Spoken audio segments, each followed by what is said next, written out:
gonna Come go. on So now. why don't you get the fuck out of Come my on car? Really? I'll fucking cool you off. Yeah, I'll fucking cool you off. Hai sob, jumpa lagi di channel Titik Temu.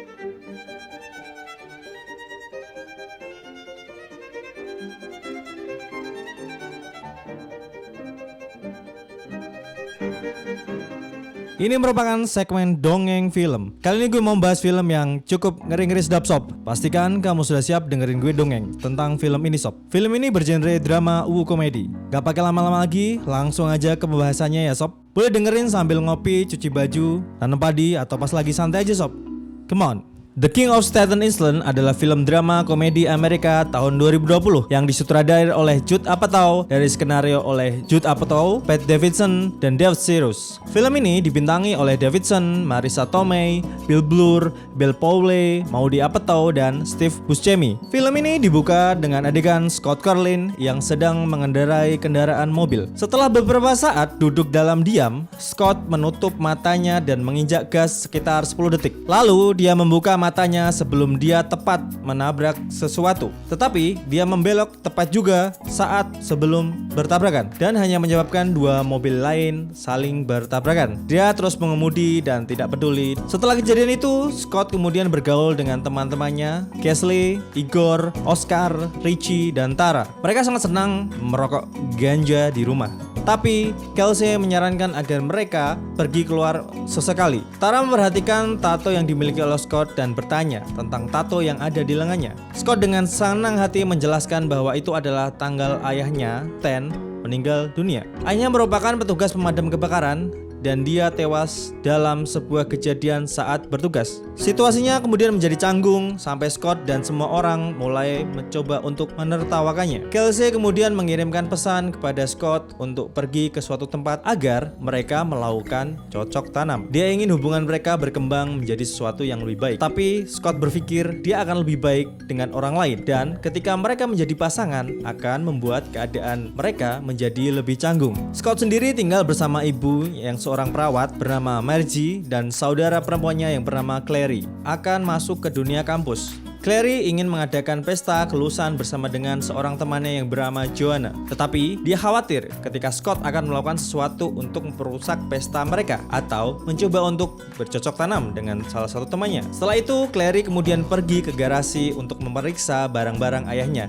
dan mencoba berpura-pura berbicara untuk mengalihkan perhatian dari Scott. Kemudian Scott bersama teman-temannya di mana mereka sedang melakukan gibah terkait pertemuan Igor dengan seorang gadis dari kencan online. Dan Scott bersama teman-temannya juga berpikir bahwa Igor bisa dijadikan bahan olok-olokan karena gadis tersebut terlalu menarik untuk disukai oleh seorang Igor. Kemudian seorang anak yang tidak tahu juntrungannya kemudian datang untuk mencoba membeli obat-obatan. Tetapi kemudian dia bertengkar dengan teman-teman Scott karena anak tersebut tidak memiliki cukup uang untuk membayar obat-obatan tersebut. Sebelum pesta kelulusan Claire dimulai, Scott sempat berdebat dengan Claire tentang busana yang akan dikenakan ke pesta. Bahkan, Scott dan Claire menelepon ibunya melalui panggilan FaceTime saat ibunya tersebut sedang berada di tempat kerja. Scott akhirnya tidak mau mengenakan setelan itu dan dia tetap menghadiri pesta tersebut. Kemudian adegan dilanjutkan ketika Scott didekati oleh sepupunya yang bernama Joe yang menawarinya pekerjaan sebagai pelayan di sebuah restoran. Kemudian setelah pesta perpisahan kelulusan, Claire berbicara dengan Scott dan berharap Scott akan baik-baik saja tanpa kehadiran Claire ketika dia sudah pergi untuk berkuliah. Claire tahu betapa cerobohnya Scott dan Claire tahu bahwa Scott terus menggunakan kematian ayahnya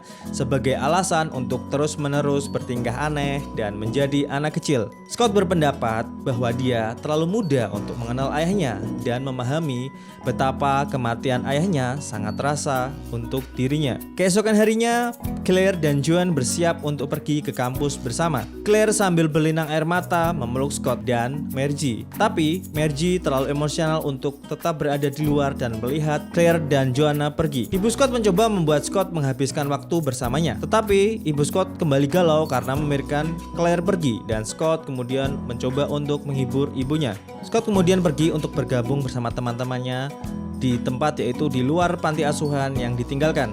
Sebelum penjaga keamanan menyuruh mereka pergi dari tempat tersebut. Kelsey mengeluh bahwa Staten Island tidak ada yang menarik, dan karena itulah tidak ada yang suka berkunjung ke Staten Island. Mereka kemudian membahas mimpi-mimpi Scott, yaitu menjadi seniman tato. Tetapi Richie mengatakan bahwa karyanya tidaklah konsisten, seperti tato wajah Obama yang ternyata tidak mirip. Kemudian Scott dan teman-teman lakinya meninggalkan gadis-gadis tersebut.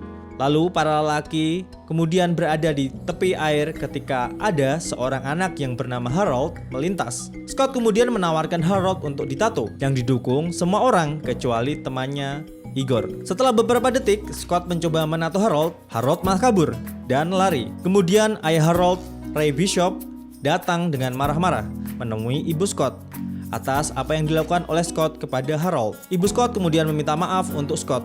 Meskipun Ray masih marah-marah, tetapi Ray berubah menjadi tidak emosi setelah ibu Scott mengatakan kepadanya bahwa dia juga adalah seorang janda. Scott kemudian pergi dengan Kelsey dan membahas pesta kelulusan.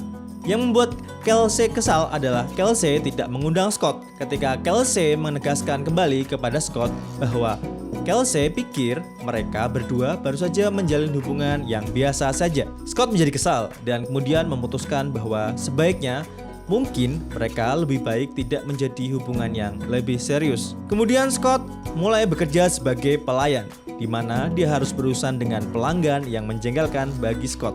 Pada suatu waktu kemudian setelah Scott bekerja, Scott mencoba untuk menjadi petinju profesional dengan sarung tangan yang mirip tangan Hulk. Namun, kalian bisa nebak nih bahwa ternyata Scott dengan sangat cepat di TKO oleh lawannya.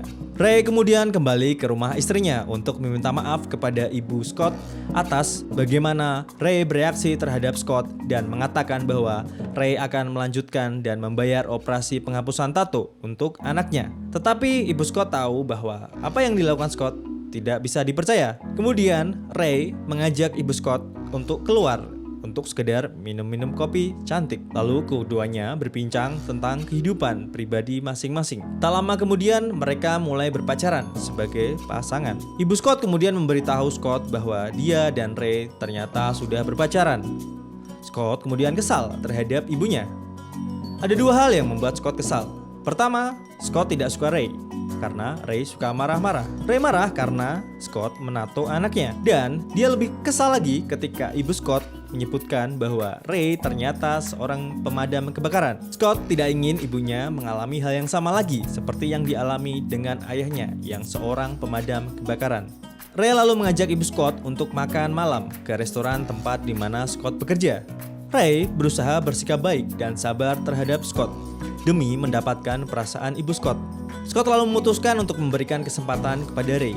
Scott setuju untuk bergabung dengan Ray untuk pertandingan bisbol dengan beberapa teman pemadam kebakaran lainnya. Ada Papa, Savage, Lockwood, dan Morales. Mereka adalah teman Ray yang sama juga pemadam kebakaran. Sikap Scott yang sombong dan apatis membuat situasi di tempat tersebut menjadi canggung. Tapi kemudian Ray benar-benar mempermalukan dirinya ketika Ray memanggil petugas pemadam kebakaran lain. Karena menjadi pemadam kebakaran harus mempertaruhkan nyawa ketika mereka tahu bahwa mereka bisa saja meninggalkan orang yang mereka cintai karena tugas untuk memadamkan api. Sebentar sob, ceritanya masih panjang nih. Boleh lu bikin kopi dulu atau bisa subscribe dulu dan nyalakan notifnya sob, biar kami bisa terus bikin video kayak gini sob. Setelah berbicara dengan Ray, ibu Scott memaksa Scott untuk memberikan kontribusi dengan membantu mengantar anak-anak Ray ke sekolah. Scott akhirnya pergi ke rumah Ray yang tua di mana Scott bertemu dengan mantan istri Ray yaitu Gina. Di sana dia bertemu dengan Harold dan saudara perempuannya yang bernama Kelly. Scott kemudian mengantarkan keduanya ke sekolah dan Scott mencoba mengobrol dengan mereka. Dan dia suka mendengarkan cerita anak Ray, meskipun dia agak merasa canggung merawat anak-anak orang lain. Scott kemudian mencoba untuk mencari pekerjaan lain. Scott mencoba berbicara dengan pemilik sebuah kedai tato. Scott berusaha menjadi salah satu artis tato di situ dan mencoba untuk menghasilkan banyak uang di sana, terlepas dari pengalaman mentato orang yang sangat buruk. Scott kemudian juga hampir bertengkar dengan seorang preman karena dia mengolok-olok preman tersebut yang memiliki tato bendera Konfederasi Amerika Serikat. Di restoran, Scott lalu melihat Kelsey ternyata berkencan melalui aplikasi Tinder dengan pria lain. Kemudian Scott mengajak Kelsey berbicara dengannya empat mata. Kelsey lalu mengakui bahwa dia benar-benar berkencan dengan pria tersebut untuk membuat Scott cemburu, dan Kelsey sudah mengira bahwa lelaki dari Tinder tersebut adalah seorang pecundang karena ternyata laki-laki tersebut seorang DJ. Kelsey juga memberitahu Scott betapa sakit hati ketika Scott pergi dari hidupnya. Kemudian adegan berpindah ke situasi di mana teman-teman Scott memiliki rencana untuk merampok apotek agar mendapatkan cukup uang untuk mengejar karir serta passion mereka masing-masing. Termasuk mimpi aneh Scott untuk membuka restoran tato. Scott kemudian mencoba menolak rencana perampok apotek tersebut. Bahkan ketika teman-teman Scott yang lain mencoba membuatnya merasa tidak enak karena berusaha melakukan sesuatu untuk Scott. Scott lalu pergi bersama Ray dan ibunya untuk mengunjungi Claire yang sudah kuliah. Mereka berkumpul untuk makan malam bersama, tetapi Scott terus bertindak tidak dewasa dan bersikeras tidak ingin makan malam bersama-sama. Scott akhirnya bergabung dengan adiknya dan Joanna untuk pesta kampus, di mana akhirnya dia pusing enak. Lalu Scott berbicara dengan beberapa teman-teman Claire yang lain dan bahkan sempat bercocok tanam dengan salah satu dari teman Claire.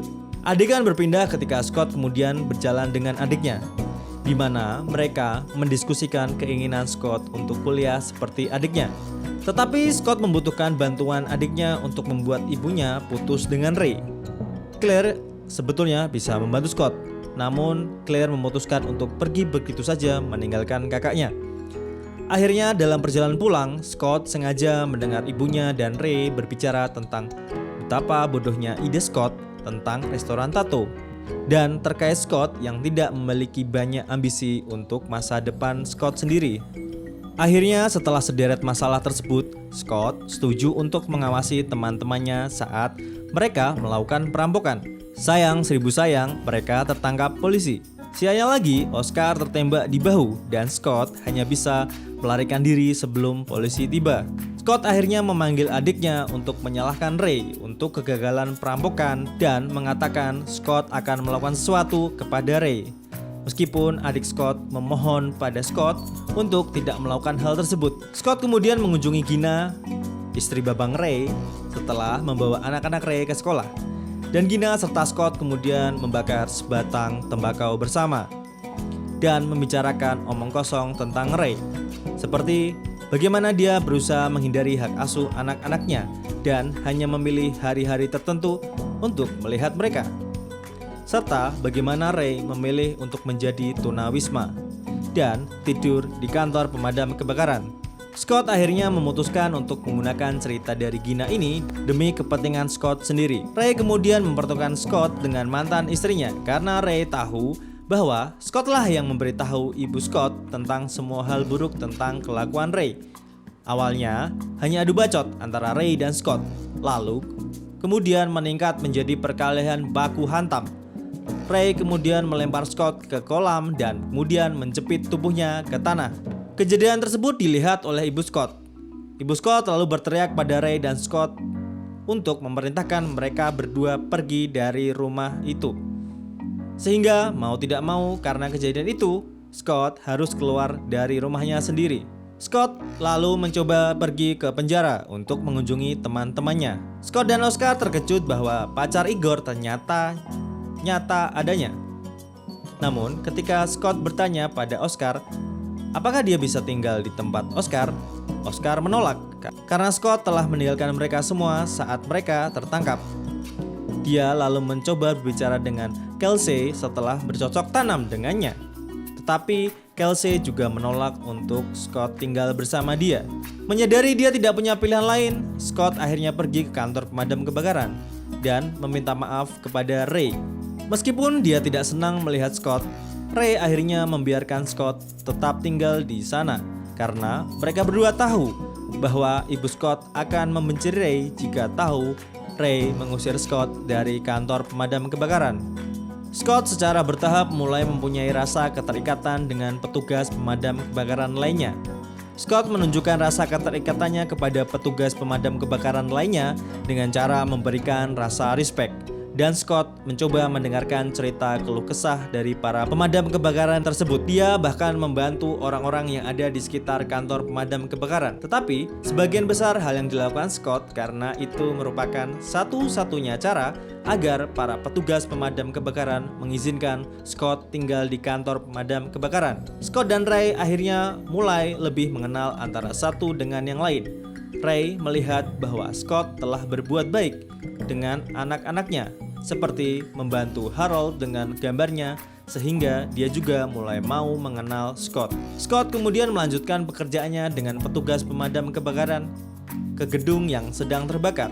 Scott mencoba mengawasi saat Ray membantu banyak orang keluar dari gedung dengan selamat. Akhirnya keduanya mulai benar-benar bisa bersahabat dan Ray bahkan membiarkan Scott untuk membuat beberapa tato di punggung Ray. Lalu seorang pria asing datang ke kantor pemadam kebakaran dengan luka parah di perutnya. Lalu Scott berusaha memberitahu petugas pemadam kebakaran yang lainnya. Para petugas pemadam kebakaran menyarankan untuk membawa pria tersebut agar bisa mendapatkan perawatan medis di rumah sakit tempat Ibu Scott bekerja. Ibu Scott terkejut melihat Scott dan Ray bergaul dan bekerja bersama. Ray menunjukkan punggungnya untuk memperlihatkan semua masterpiece hasil karya Scott, termasuk gambar Ibu Scott, Ray, serta Scott yang ditambah dengan Claire. Hal tersebut ternyata menyentuh perasaan Ibu Scott. Akhirnya Ibu Scott mengizinkan Scott untuk kembali ke rumahnya, di mana Ibu Scott dan Scott menjadi damai dan mengaku bahwa mereka berdua merindukan sosok Stan, sang ayah. Scott lalu berjanji pada ibunya bahwa dia akan menjadi orang yang lebih baik